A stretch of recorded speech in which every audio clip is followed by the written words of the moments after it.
some concepts of the Java, and then how to store data in variables and types, and how to read data from the user, and how to print data to the user, and then how to do simple calculations.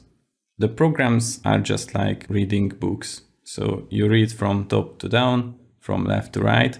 And if this is not okay for your program, then you can make conditions that controls which part will be running and which part will not be running. And if you want to repeat a part, then you can use loops. And we will see how to use some tips and tricks in the NetBeans, how to debug the program and what debug means, how to use the code templates, which are abbreviations of the statements that we will use. We will reveal the secrets of basic algorithms, so how to sum up elements in the series, how to count elements that are appropriate to a condition, how to determine minimum and maximum of the series, and how to search inside. And then the arrays, they are multiple elements together, and we will see how we can use one-dimensional and how we can use two-dimensional arrays. They are just like the spreadsheets.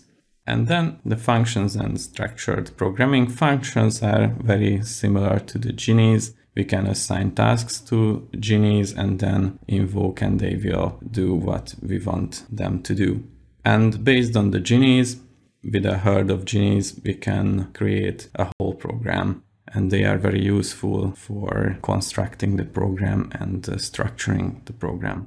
Since the Java is an object-oriented programming language, we will see what classes, objects are, and how to use the inheritance for creating new classes out of the original ones, and what the polymorphism is. We will see how to handle dates and times. There are two methods, one old and one new. The new one introduced in the Java 8, so we will see both of them. And then how to sort elements and why it is useful and what the benefits of the sorting are. There is an interesting part of the Java. This is the generics, and we will see what the secrets of the type parameters are. We will see what the collections framework is. They are classes that are useful for storing objects in different ways. We will see what the list, the set, and the map are. And then if something goes wrong, then the Java will create and throw exceptions, and we have to catch it and return back to normal state. How to do this and what this is. In the background of the file handling, there are the streams, what the streams are, how to use them, and what the properties are. Properties are for using the ini files. And if a variable can contain only a specific set of values, then we can use enums. An example is the days, Monday, Tuesday, Wednesday. So if we have only these values, then it is worth using enums for that. And last but not least, when we would like to do something, maybe someone else has created a solution for it. We don't have to reinvent the wheel, so we will see how to use other people's work in our programs. During the course, we will write a lot of exercises because programming is just like martial arts. You cannot learn it from books, you can learn it by exercises. So we will have smaller exercises that demonstrate the different aspects of the programming language. And we will write a simple computer game, which is a role-playing game in which you are the hero. The idea is based on the fighting fantasy. The fighting fantasy game books are created by Steve Jackson and Ian Livingstone. And while the normal books are read from the chapter 1 to the last chapter, in the fighting fantasy books you can decide in each chapter where to go, what to do. An important thing in these game books are the dice. We will use dice to create the different attributes of the character, and we are using dice to fight with the monsters. Just like any other fantasy worlds, the world of the fighting fantasy is very colorful. It contains a lot of different monsters. In our program, we will simulate the fighting with these monsters until death. Let's review what we will do in this video. First of all, some basic concepts about the Java, and then we will install our working and learning environment, the NetBeans, and then we will write the Hello World project. This is the very first program you write when you start learning a programming language. And then I introduce the variables and types, which is a concept for storing data. And then we learn how to read in and write data for the user and how to do simple calculations. We will learn the conditions, and based on these conditions, one part of the program will run and the other part of the program will not run. And last but not least, we start the You Are the Hero program. We will write the first part of it.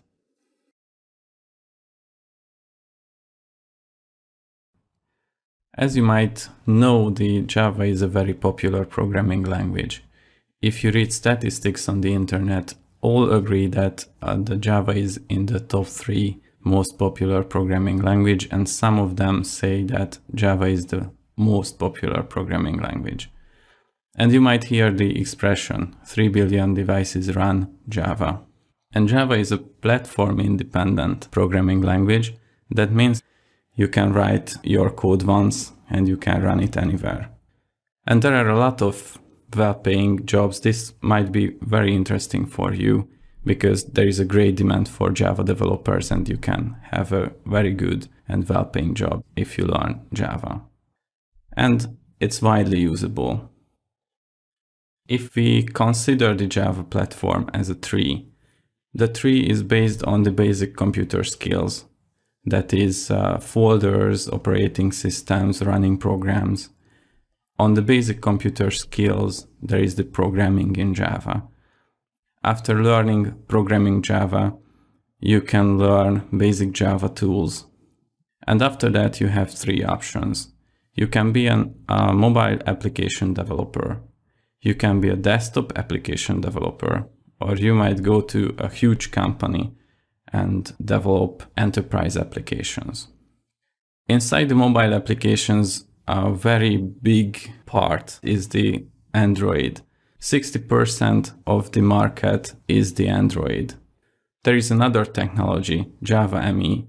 It was quite popular before the Android, but now it's less important nowadays. The second option is the desktop application development. You can develop games. You might know the Minecraft. It's a quite popular game nowadays and it is completely written in Java. Or you can develop software tools. For example, NetBeans and Eclipse are written in Java. We will use NetBeans to learn Java programming.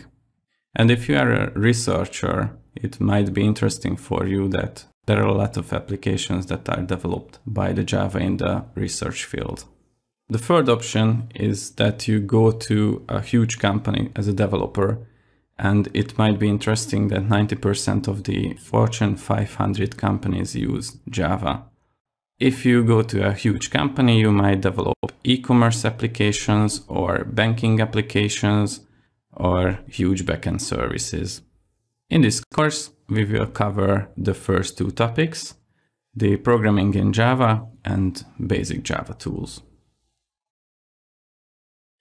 As I said, the Java is a platform-independent programming language. What does it mean?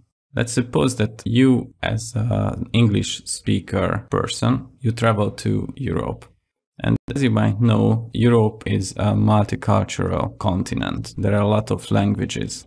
So let's suppose that if you look at a pretty girl, you want to tell her that she is a pretty girl, she won't understand you. So what can you do in this situation? You can translate your message with a device. You use your mobile phone and you use your translator on your mobile phone. So you type in what you want to tell the girl and it translates to, in this case, Italian. And the girl understands you. This is the compilation, when your message will be transformed to another version that is understandable for the other party. In the computer field, you are the user who wants to do something, and the computer won't understand you unless you translate your message to the computer. This is the compiling. What other options exist in this case? The other option is to interpret the message. The situation is the same, and you hire someone who speaks English and Italian. So you tell her your message, and she interprets your message. And the girl will understand. So, as you might see, this is a slower method of communicating with someone. In the computer field, if you would like to tell the computer something, then you can use another program that translates your message on the fly. And this is the interpretation. Okay, let's see the Java style. Java is a platform-independent programming language. What does this mean? Let's consider the situation. You are traveling through Europe and you want to talk to every single pretty girl you introduced. So her and her. In this case, you might use your mobile phone to compile your message to a common language. In this case, we will use the Esperanto language, which was intended to be used as a common language throughout the world without any success. So in this case, we compile our message to Esperanto and we hire some other persons who will understand this Esperanto and the native languages. And we show the interpreters this message and she will translate the message for the pretty girl. And the pretty girls will understand the message. So in this case, in the Java terminology, the output of the translator, the output of your mobile phone, is called the bytecode. And the interpreters that interpret your message, your translated message, are called virtual machines. If you start dealing with the Java programming, you might hear a lot of abbreviations, expressions, just like GRE, IDE, JDK, JVM, NetBeans, and Eclipse. What are they? And what do you need for starting programming? In the core of the Java is the Java virtual machine. In our analogy, that was the girl who was hired to translate our compiled message from Esperanto to the native language. This Java virtual machine is the part of the Java runtime environment, the GRE.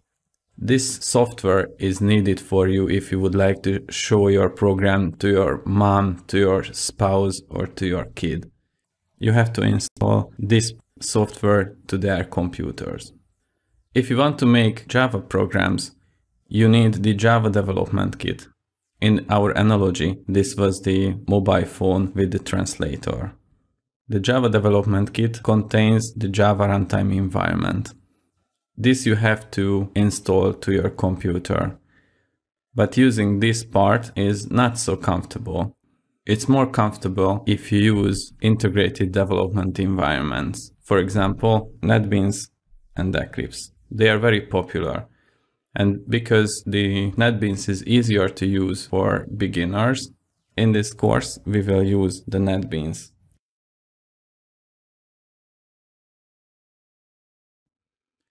Okay, let's see how to install the NetBeans and the JDK.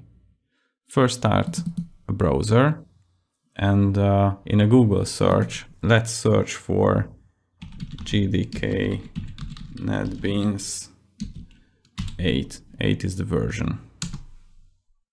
And the first one is the NetBeans plus JDK bundle. This is what we will need. And in the download page, first accept the license agreement, and then these links will be clickable. There are different operating systems and different bit numbers. x86 is the 32-bit version and x64 is the 64-bit version. Which one do you need? I suppose that you know which operating system you are using. I use currently Windows, so the question for me is which version I should download and install. How to figure out? let's right click on the computer, and in the properties, you will see the system type 32-bit operating system. That means for me, only the 32-bit version will be appropriate. If you see here 64-bit operating system, you might choose whichever you want. But I suggest the 64 version. So I download the bundle.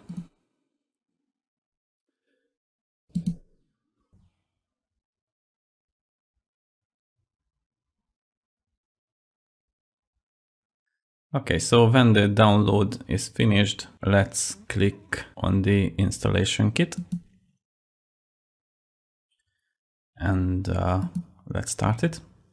And then the installation kit will configure itself.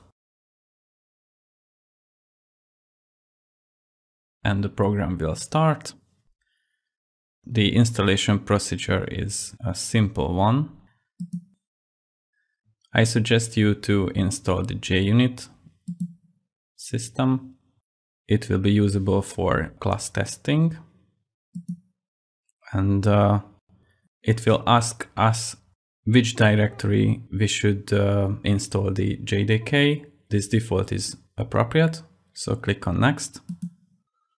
And then it asks where to install the NetBeans IDE, and the JDK is configured. Next. And then after everything is set up, we can click on the install button.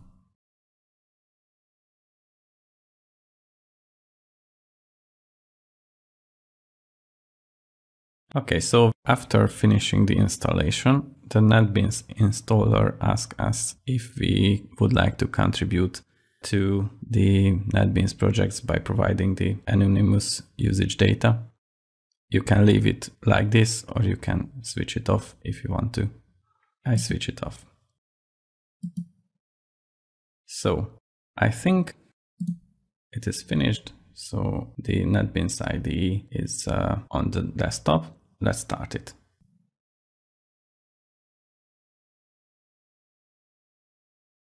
Okay, so after installing the NetBeans IDE, let's run the program. You will see a window very much like this. The start page is not necessary for us anymore, so click on this checkbox and switch it off and close it. And after that, we will have a window split into two parts. This left part will contain our projects. One project is simply a program. We can have a lot of programs next to each other. So we will create now a new program, that is, we create a new project. So click on the file, new project. And in the appearing dialog, select the Java and Java application and click on Next. And here, let's type the hello world, since we will write our very first application, an application that print out the hello world text. This is a very common first program in every environment. So make sure that this create new class will remain switch on, and then click on finish.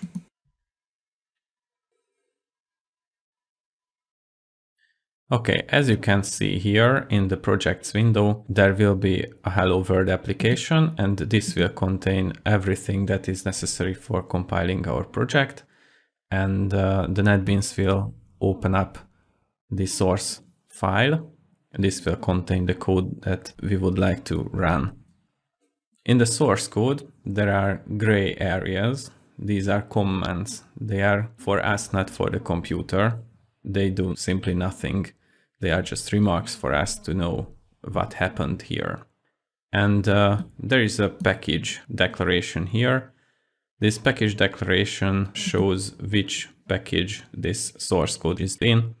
A package is simply a container for our source code files. We might have hundreds or thousands class files, source files. So if we package up to smaller parts, then we might have a better view. And the NetBeans created as a class. Everything in Java will be contained in a class. And there is a main function. I will explain the class and the function later. We have to know that our program has to be written into the main function. So let's remove this comment here. And let's type in system.out.println. And into quotation marks, let's write hello world. This is our very first program, and let's run it. Let's click on this green triangle. This will run our project. It will compile and save automatically when we click it. And after a while, a new sub-window will appear, and this will be the output of our very first program. So congratulations.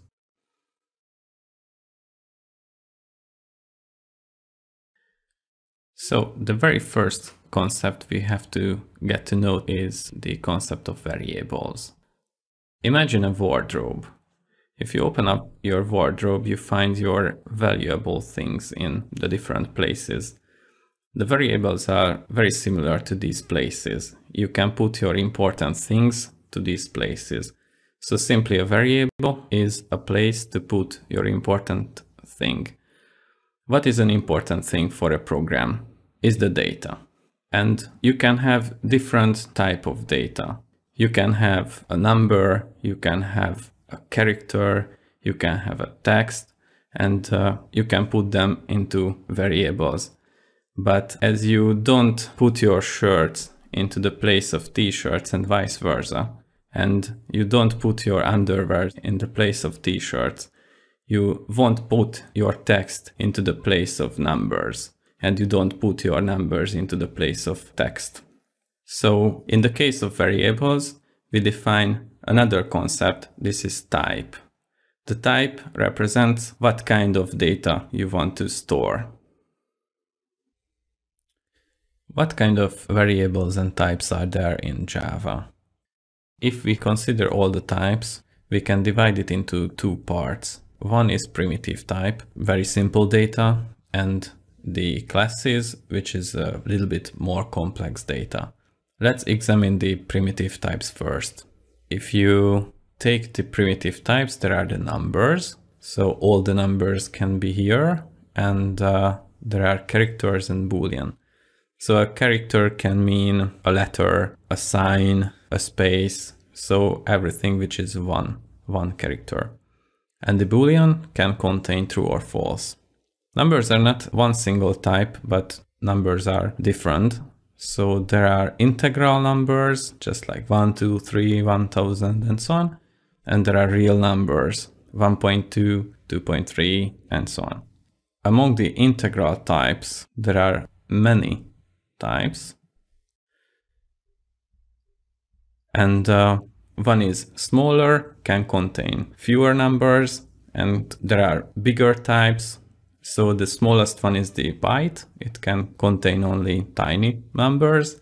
Short is bigger, int is bigger than the short, and the long is the biggest. And among the real types, there are two. The float is the smaller type, and the double is the bigger type. Most of the cases we will use the int and the double. Okay, let's make an exercise. It is called value replacing exercise. The exercise is about replacing the value of two variables. Let's take this simple code. Inside the main function, we create an int variable. The name will be first, and the type is int, and the value is 7. So we would like to store the 7 in the variable first, and the type is int. And we create a second variable. The name is second, the type is int, and the value is 19.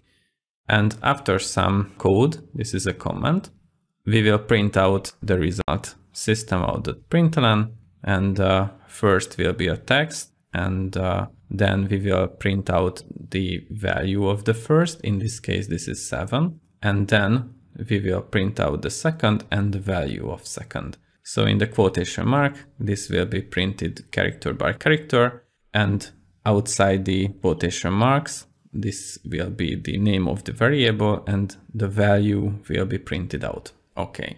And the exercise is about to replace the value of two variables without writing any more numbers and without changing the existing lines. Only write new parts here. But before solving this one, let's see how it works.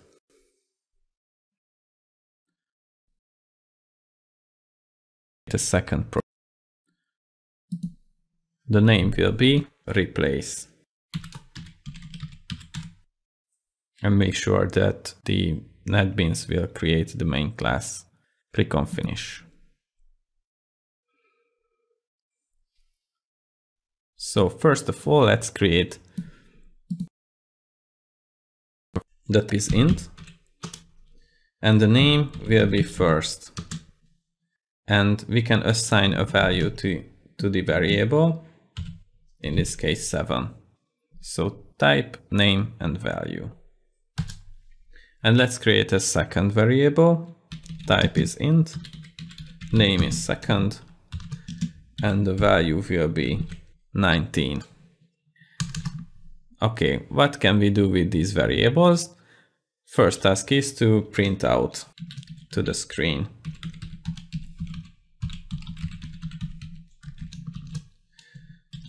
So first we print out a string first, and then we print out the value of the first outside the quotation mark, and then we begin a further quotation mark. This will be second equals, and then outside the quotation mark we will print out the value of the second variable and the semicolon at the end.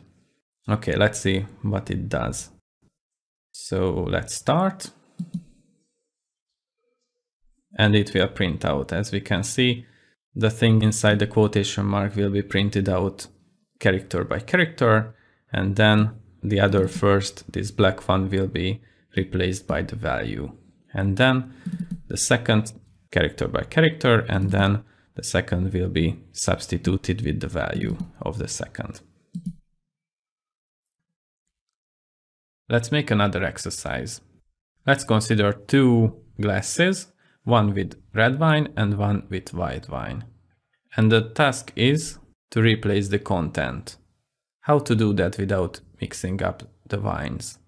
The idea is to have a third glass. So you will pour the white wine to the third glass, and the second glass will be empty. So you can pour the red wine to the empty glass, the second one, and you can pour back the white wine to the first glass. And now the task is solved. How can we use this experience? Okay, so let's create a third variable, just like the third glass, and we put the content of the second into the third one. And then the second will be empty, and we put the content of the first to the second variable. And then the first is empty, so we can put the value of the third into the first. One remark for the emptiness of the variables. I consider them to be empty, just like the glasses, but in reality they won't become empty when you assign their values to another variable. After the assign, both variables will contain exactly the same value.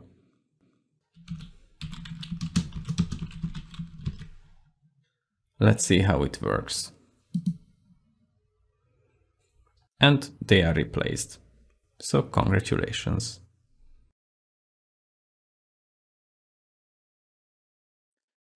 The next exercise will be the temperature exercise.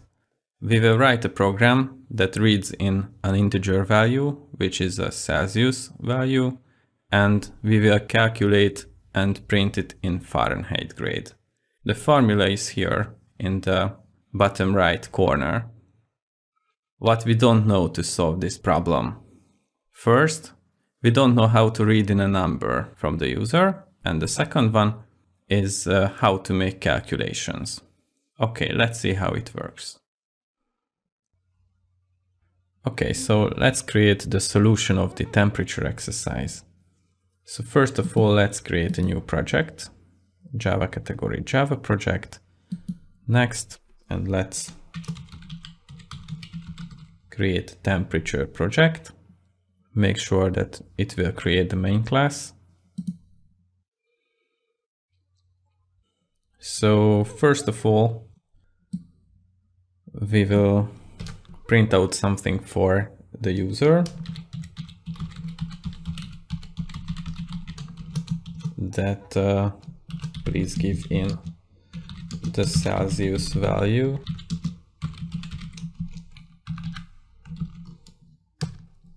and how to read in a number. For reading in a number, we have to create a tool. This is written by the Java developers, and this is called scanner. java.util.scanner.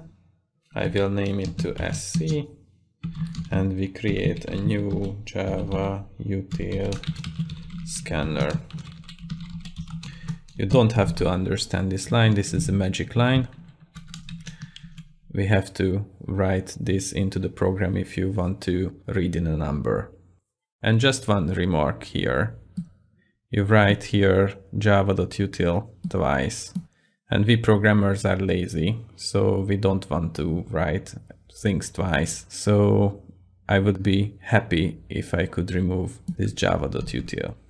But in this case, the Java compiler doesn't recognize the scanner. This is because the previous java.util was the name of the package the scanner is in. We have here hello world and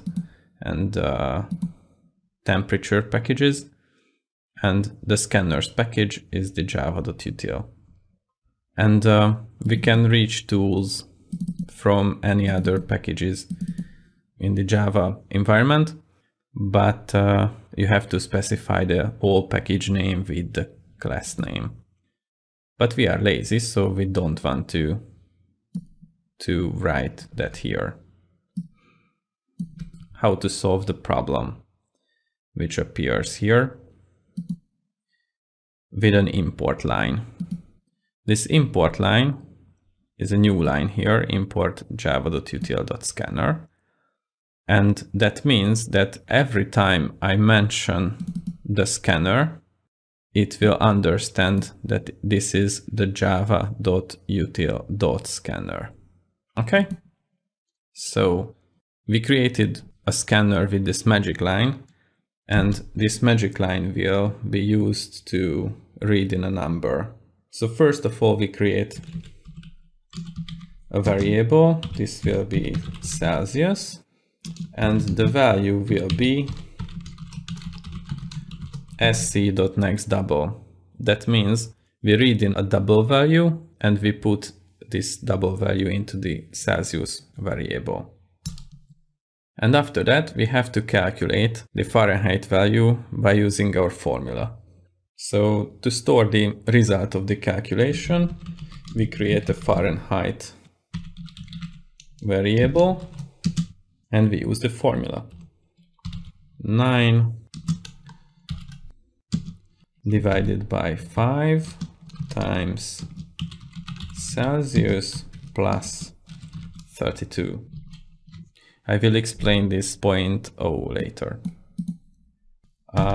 And after calculating the Fahrenheit, system.out.println, Fahrenheit is Fahrenheit. Okay, so let's run this program. it asks us the Celsius value. So for example, 20 degrees Celsius is 68 in Fahrenheit. So it works. So let's go back to this point O. If we write only 9, 9 is an integer and 9.0 is a double. So in this case, we are using always double values. Celsius is double, Fahrenheit is double. So we add double values into the formula. Okay, and one more remark. What if we are using integers here? Okay, let's see what happens if we are using integers. And we will give in the same value, Celsius 20. Okay, let's rerun the project. 20. So it's different. It was 68 and now it's 52. Why is there a difference between the two? The explanation for that is that the calculation is different when you use doubles or integers, especially the division. So if there is a division, then if you use doubles, then the result is double. So in this case, 1.8. And if you use ints, then it will be rounded down to 1. So if you calculate the result of this expression, then 20 will be multiplied by 1. This is 20, and plus 32 is 52. And in the other case, if you use double values, so 9.0 and 5.0, then the result of this sub-expression will be 1.8, and this will be multiplied by the Celsius value, which will be 36, and you add 32, so this will be 68. Okay, so always remember, if you use integers in the division, then the result will be rounded down.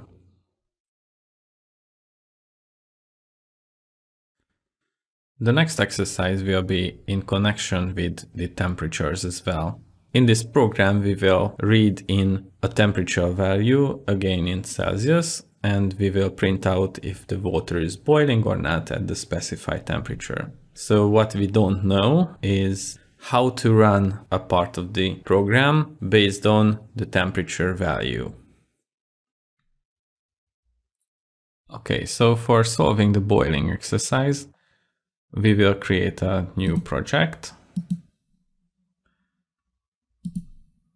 like before. Boiling exercise.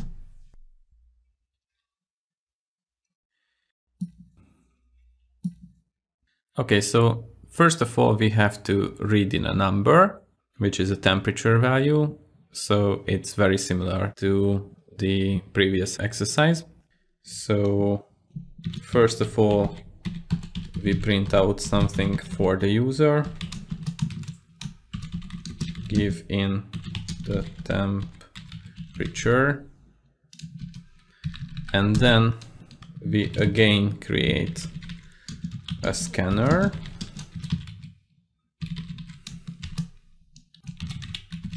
with this magic line, and we again import the scanner. So a new import line is appearing. And in this case, let's use integers.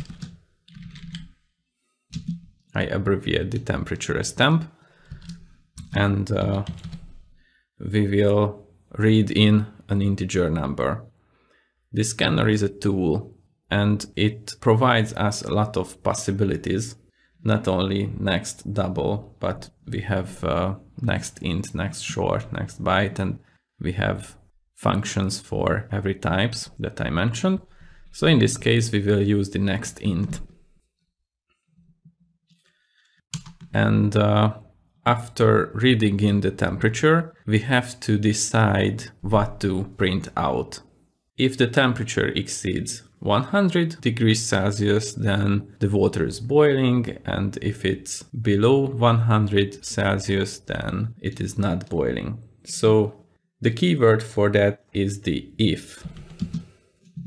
And inside the if, we will write a condition. The condition is something that has a true or false value that can be decided if it's true or false.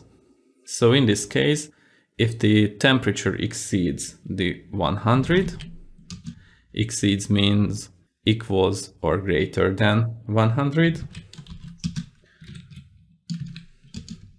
and this condition goes to parentheses, and after that, in curly brackets, the program statements, the program commands that will be executed when the condition is true.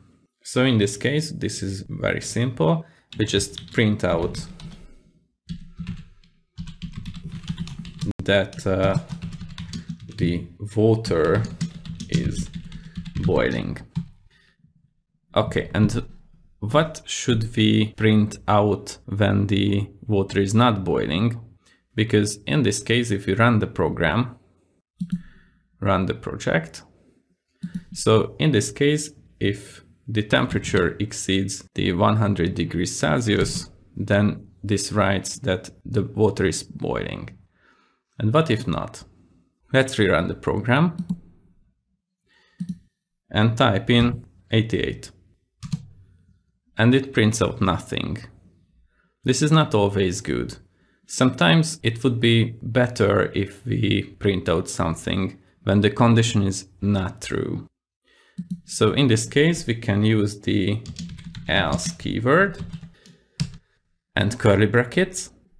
And inside the curly brackets of the else, you can write a statement to print out something else. The water is not boiling. So let's rerun the project. So when the temperature exceeds 100, then it prints out the water is boiling. And if I rerun the project and it doesn't exceed the 100, then it prints out the water is not boiling.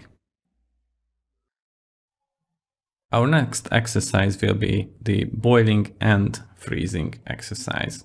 This will be very similar to the previous exercise, but in this case we will have three options. Not only boiling and not boiling, but boiling, freezing, and normal state. What we don't know. Since we have more than two options, we have to join the ifs and create three options out of these two. Okay, so for the boiling and freezing exercise, we will copy the boiling exercise. So right click on the project, boiling, and select the copy. And here, provide the name boiling and freezing. This will be the name of the exercise, and click on copy. So a new project is created, boiling and freezing, with the same content. So we have two boiling.java, one in the boiling project and one in the boiling and freezing project. This is easy to mix up, so it's better if we rename the boiling.java. This can be done by right click on the name of the Java file and refactor and rename, or you can use the Ctrl+R.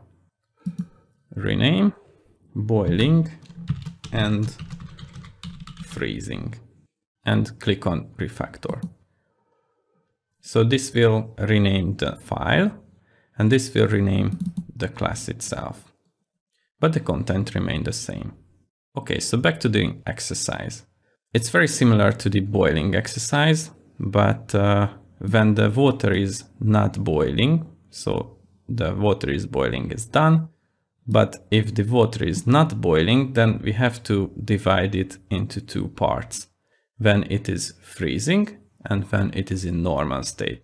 So instead of just printing water is not boiling, we will split up this option by an if.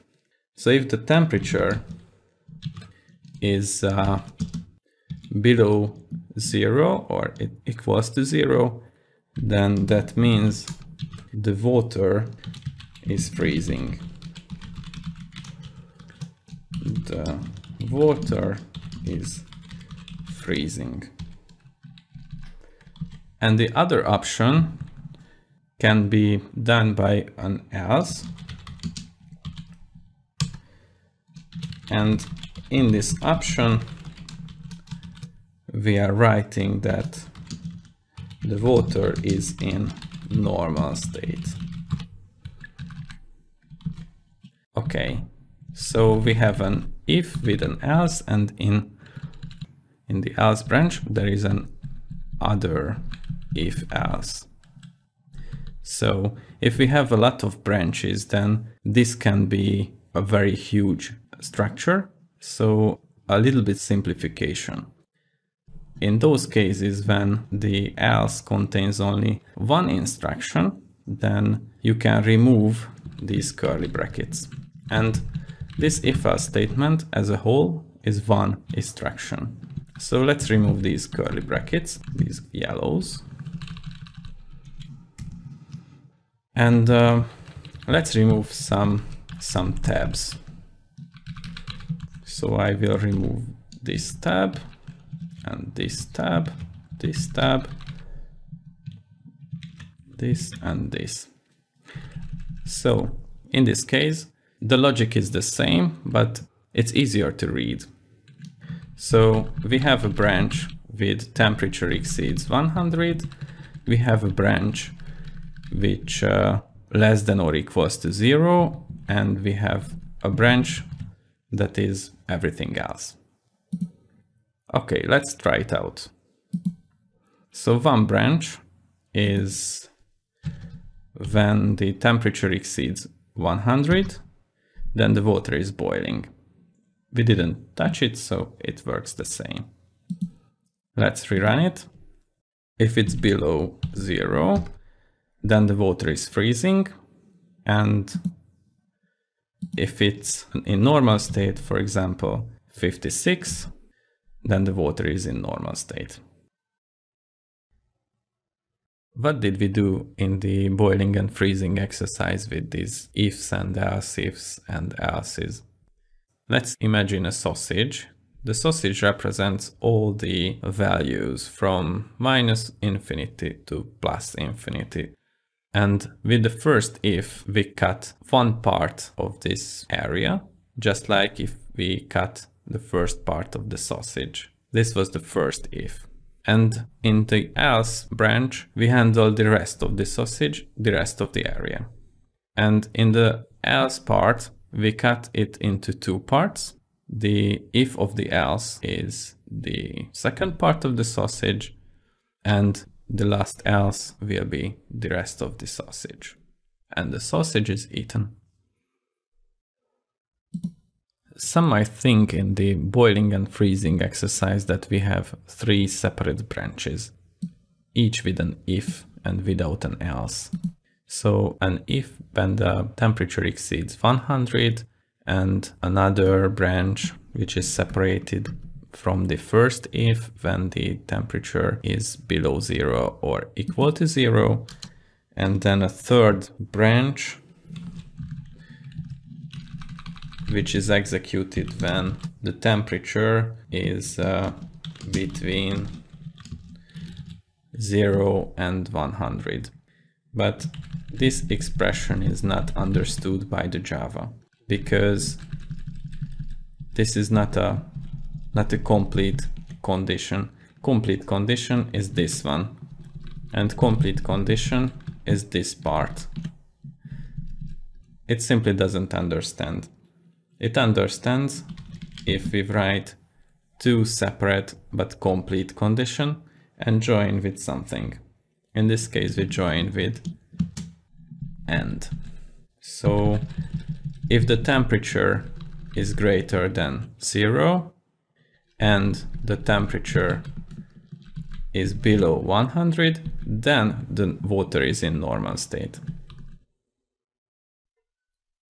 We saw in the exercise this AND operator, and this might be strange for you.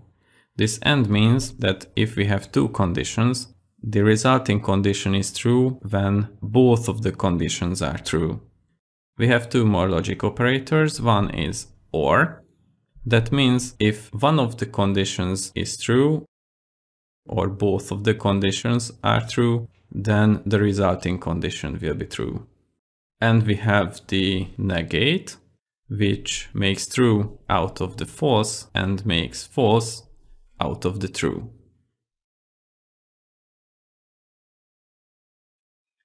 The next exercise is the fighting exercise, which is the first part of the You Are the Hero program.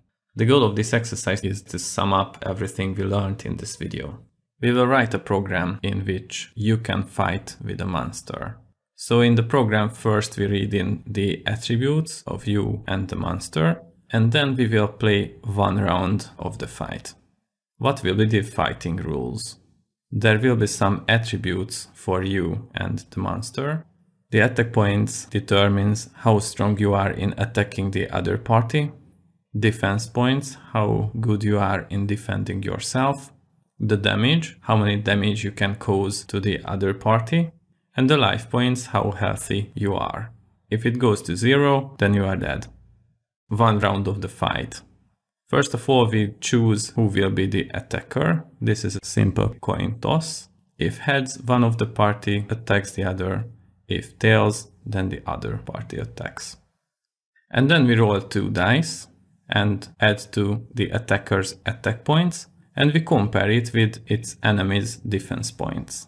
If the attacker's result is bigger than the defender, then the attack is successful, and therefore the enemy's life points will be decreased by the damage. Otherwise, the attack is not successful. So what we don't know is how to generate random numbers. If we know how to generate random numbers, then we are ready to fight. Okay, let's create the solution of the fighting exercise. First of all, we create a Java project, Java and Java application, and then the name will be fighting.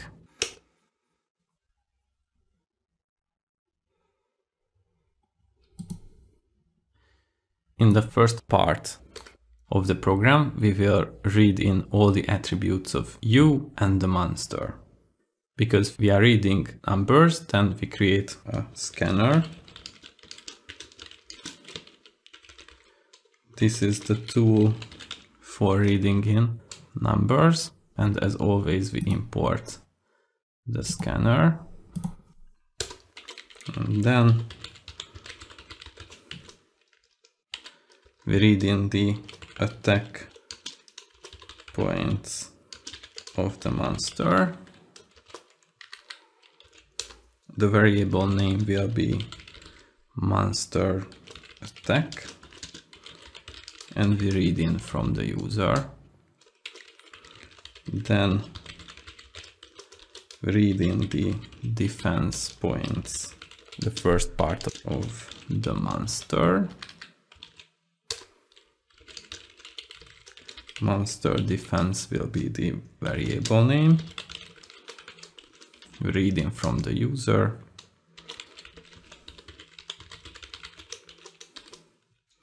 Then the damage of the monster.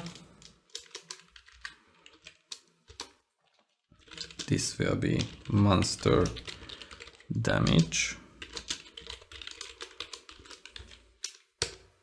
And finally, the life points of the monster.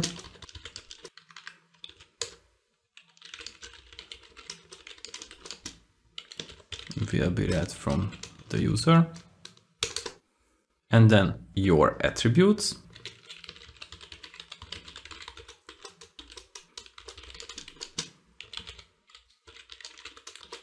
Will be read in. After reading all of the attributes, we start the fighting round. The first thing that we have to decide is who will be the attacker. For this, we will do a coin toss. In the programs for that, we will use a random number generator, and this random number generator will generate us a number. In this case, if we would have to decide which party starts, we need not a number, but a Boolean value. So if true is generated, then one of the party will attack. If false is generated, then the other party attacks. So let's create the random number generator.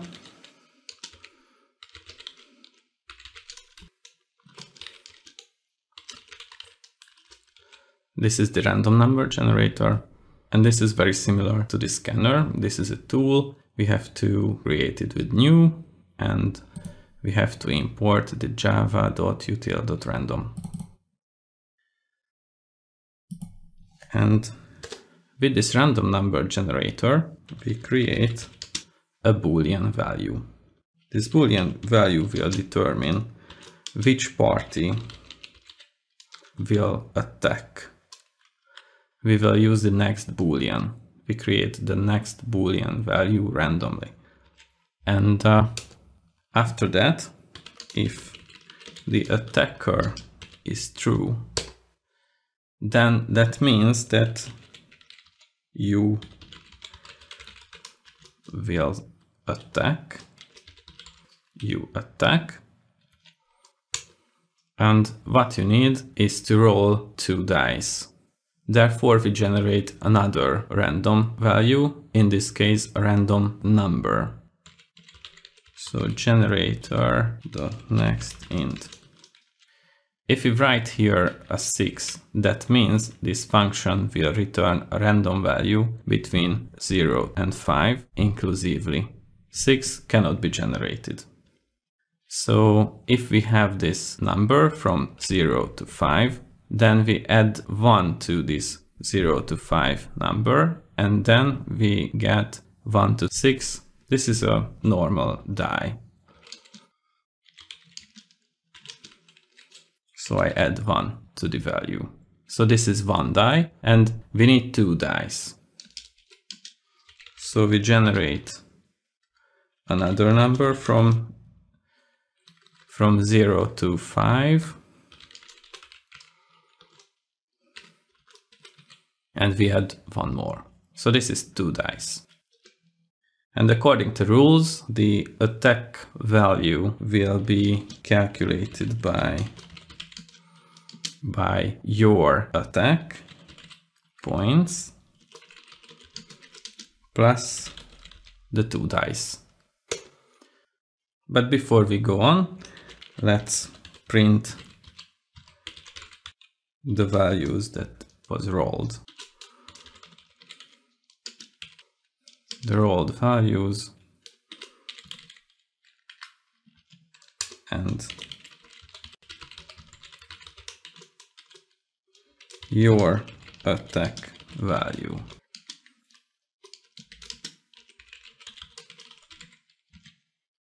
And then we decide if your attack was successful or not. If the attack value is greater than the monster's defense, that means your attack was successful.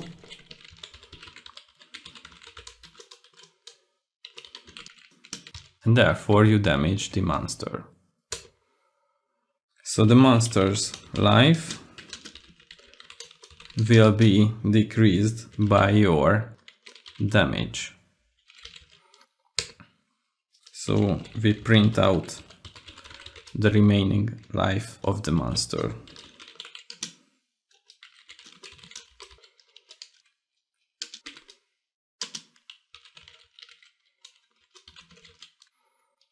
If the condition is not true, then your attack was not successful. Let's print it out.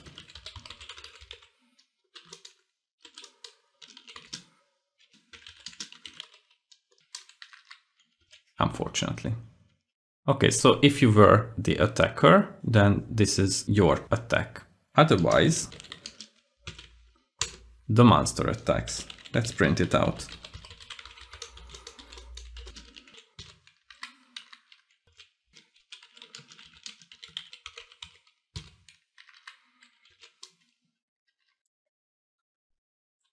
Okay, and that's all. Let's run the program.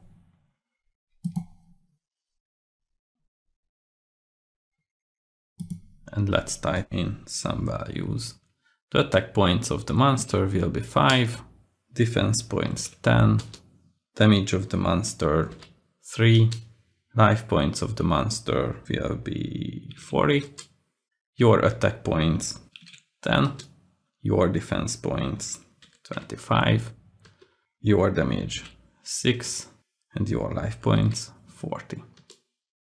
And after that, you attacked. The rolled values was 6, so therefore your attack value was 16, which is greater than the defense points of the monster.